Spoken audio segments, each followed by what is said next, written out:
Сайн бацхан үзэгчтэй элб сурцгай суух тавтай морил. Энэ суугаар та бүхэн маань 9 шидийн элб тэдгээрийн нууц болон хийх аргачлалыг сурч найз нөхөд дотны хүмүүсээ гайхшруулж entertain хийж зугаацуулах боломжийг олгодог байгаа.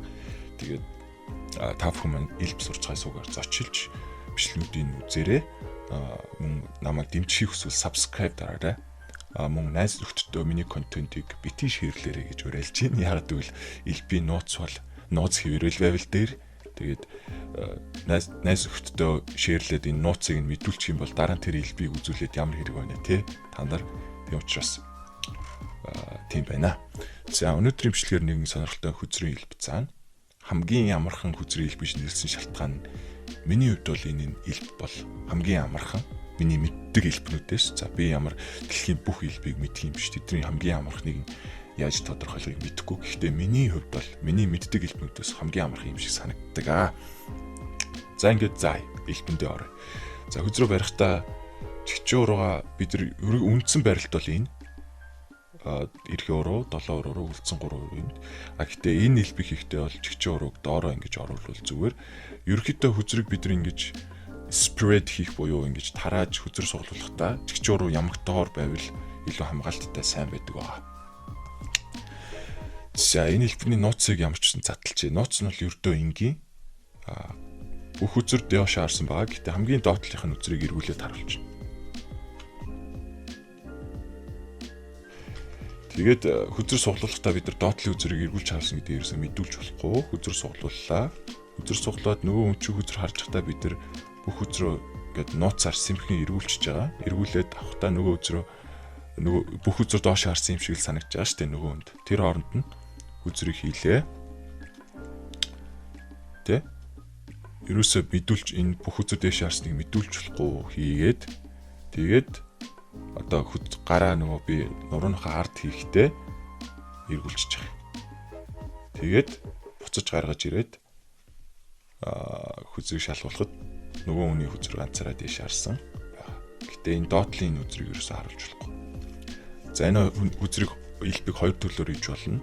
Суглуулчаад тэгээд сэмхэн доош харуулчаад буцаж хийгээд урууныхаа ард яхта ганц гараараа хийжвэл бүх хүзрөө ингээд эргүүлээд харуулчих болно. Хэрвээ хоёр гараараа хийж болно. Тэр үедээ нурууныхаа ардаа зүгээр энэ дээдлийн үзрийг эргүүлээд харуулчихна. Тэгэх юм бол яах вэ гэхээр нөгөө хүний хүзэр ганцаараа дээш харсан байхаас гадна бүх хүзэр яг эргээд харсан буюу одоо энийг ингэж нуух ямар ч шаардлага болж байгаа гэсэн үг. Хоёр төлөөр хийж байгаа. Ганц гараараа хийвэл ингээд эргүүлчихнэ. Хоёр гөрөөрөө ивэл дээдлийн ингээд эргүүлчихнэ гэсэн үг.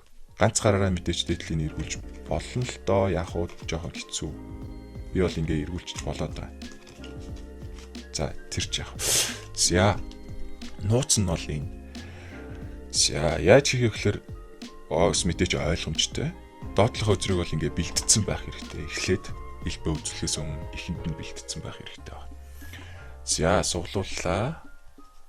Нөгөө хэрвээ би ганц гараараа хийж байгаа бол би ганц гараараа эргүүлэх шаардлагатай болсон. Камерын урд хийж байгаа учраас. Гэхдээ би үзрөөрөө ингэж одоо энэ бүх үзрөө далдалж барьж агаад ард нь далдалж барьж агаад сэмхий эргүүлчихэж байгаа. За би яг цээжнийхаа урд цээжин дээр ингэж нааж агаад сэмхий эргүүлчихэж байгаа. Цээжин дээр наахгүй эргүүлвэл хүзрөө хасгах аюултай бас байгаа. За ингээд яаж хийж байгаа эргүүлчих болно. Нөгөө хүзрөө зүгээр суглуулад энэ гар чинь одоо завтай байгаа үед бол зүгээр хоёр гараараа яаж хийж байгаа цэвэрхэн эргүүлчих болно. Ганц гараараа эргүүлэхэд хэцүү байвал. За мөн элбийн нэг техник байдаг. Тэр нь болохоор шууд хүзрөө шидэж эргүүлдэг. Тэр нь болохоор хоёр ингэж эргүүлдэг ихэвчлэн. Гэхдээ нэг ингэж эргүүлчих болно. За энэ шидэх техник бол жоохон хэцүү, сурахгүй байж болно. Яаж хийдэг вэ гэхээр 7 уруугаараа хүзрийнхаа доотлоос түлхэж шиддэг. Ингэж. За энэ бол ингээд эрсдэлтэй байгааз. Тийм учраас ер нь энийг хийх хэрэггүй дээ. Би ер нь энийг яагаад заагаад байгаа. За зүгээр мартчихв. Ямар ч хэрэггүй. За хүзрээ эргүүлсэн байгаа тийм үү? Эргүүлсэн. Хүзэр сугалсан хүзрийг буцааж хийлээ. Хийчээд за нурууныхаа ардаа хийж болно. Ардаа барихтаа ганц гараараа эвтэйх нь эргүүлээд буцаж эргүүлж харуулад тэгээд инглээ нөгөө хүндээ харуулахдаа нөгөө хүний үзэр дээш харсан. За ингэхдээ энэ төгсгөлийн үзрийг ерөөсөө харуулж болохгүй байгаа. За энэ нэг арга нь. Нөгөө арга нь бол мэдээч суглууллаа, бүтэхэн эргүүллээ, нууцаар эргүүллээ, үзрэг дунд нь хийлээ. Тэгвэл хоёр гараа ардаа бариад ардаа яхаа гэхлээр дээдл үзэр нь эргүүлчих. Тэгээ гаргаж ирээд бүүм тэр хүний үзэр ганцаараа доош харсан. Тэгээд төгсгөлт нь ямарч төгсгөлийн үзэр эргэсэн гэсэн асуудал байхгүй арай цэвэрхэн дуусч байгаа. За бас нэг арга нь юу гэхээр жоохон хийхэд хэцүү байж болно. Юу гэхээр үзрөө суглууллаа. Симхэн эргүүллээ. Дунд нь хийлээ. Тэгээд одоо нуруу муурынхаа ардч бисгүй ширээ мөрөнийхөө доор барихгүйгээр шууд гараас ихсэрж явахдаа амар хурдан ингээ эргүүлчихнэ. За миний бол хийдэг арга бол би ингээ жоохон нөгөө нэг хэцүүгээд байдаг техник ашиглаад ингээ шидчихдэг баг. Энэ бол жоохон хэцүү л дээ. Жоохон ингэж яагаад гээд эргүүлээд тэгээ яг нөгөө урдаас үзэж байгаа хүнд чинь яг юу болж байгааг харагдахгүй шүү дээ. Тийм учраас зүгээр нэг юм юу хийчихвэ гэмээр л юм болж байгаа. Мангар хурдан одоо тэр хүзрийг ганц гараараа эргүүлээд харуулчихж байгаа юм шиг л харагдаж байгаа гэсэн. Тэгээд хэлбэ дуусгачих жаа маа. За бас нэг хийх арга нь болохоор бүр хэцүү. Тэр нь болохоор юу вэ гэхээр нэг бас нэг гарын уур чадвар шаардсан техник хэрэг болно. За эргүүлж харууллаа. Хэлээ. Яг гэхээр гэж. За энэ дээр тэгээд хүзрөө дэлгэж харуулахдаа яг гэхээр хоёр дахь хүзрөөнийг нь харуулахгүйгээр маш цэвэрхэн эргүүлээд тэр хүний үзэр ганцаараа доош харсан гэдгийг илчилж өгч байгаа. За би нэг сая нэг юм хийсэн штэ нэг ингээд энэ болохоор юм хүзрийн техник баггүй. Хоёр дахь хүзрийг нь би дээр нь гаргаж ирж хүзрөө өөрчилдөг юм техник. За одоо хоёр цэцгийн том аваад би ингээд цэцгийн томыг яаж чаад дээр нь гаргаж ирж хүзрийг хувиргаж байгаа юм шиг харуулж байгаа гэсэн үг.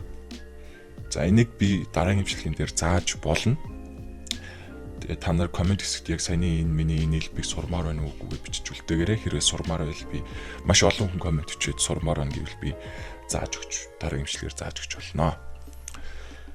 За ерөөхдөө өнөөдрийн бичлэг ингээд өндөрлөж байна. Тэгээ та бүхэн маань миний бичлэг таалагдвал лайк дарж комент бичиж сувгийг минь subscribe хийгээрэй. Ингээд дараагийн бичлэгээр уулзтлаа. Түр баяртай.